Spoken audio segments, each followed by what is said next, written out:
तर आज दोघी बापलेकीला ना मी घराच्या बाहेर येणं आकलून दिलं होतं, कारण आहे ना घरात आहे ना अजिबात मला काही कामावरू देत नाही ते दोघं. एक इकडून पसारा करतं आणि एक तिकडून पसारा करतं. दोघं बापलेकी सारख्या आहेत त्या. एकाला बी नाव ठेवून काही उपयोग नाही. घरात बघा माझा किती पसारा पडलेला आहे.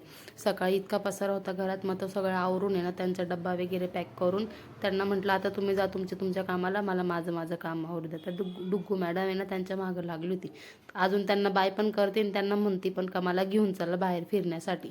आणि ना हे जसे काय ना वनवासात जाता असं रोज त्यांच्या पोरीला असं धरून धरून जातं, जसं काय मी तिला इतकी मारते ना त्यांच्या पाठीमागं, बापरे बापरे तिचे इतके हाल करते ना मी कधी बस.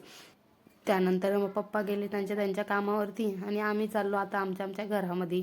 तर आहे ना आज आमच्याकडे आलेलं होतं शिव खेळण्यासाठी. तर शिवची आणि डुग्गूची मस्ती बघून घ्या तुम्ही. डुग्गू ना शिव आला ना तर खूप छान खेळते त्याच्यासोबत, आणि शिवची नाही तर चालली होती गोल गोल राणी खेळायचं काम. तरी ना ही मॅडम आहे ना त्याला पण मारते, आली का त्याच्या अंगावरती चढते. आता बघा तुम्ही पुढे त्याला तुम्हाला दिसलच त्याच्या अंगावर कशी चढते ती. त्याच्या अंगावर त्याच्या पाठीवरती हात ठेवते मग ती चढते. एवढी तर अगोचर ही, पण छान खेळते त्याच्यासोबत. त्याला म्हणजे एवढं त्रास तर काही देत नाही ती, पण थोडाफार चालतं दोघं जणांचं मस्ती. आणि इथे गाय तिला दिसली ना तर लांबूनच आवाज देते त्या गायला, ओय ओय आवाज देत राहती.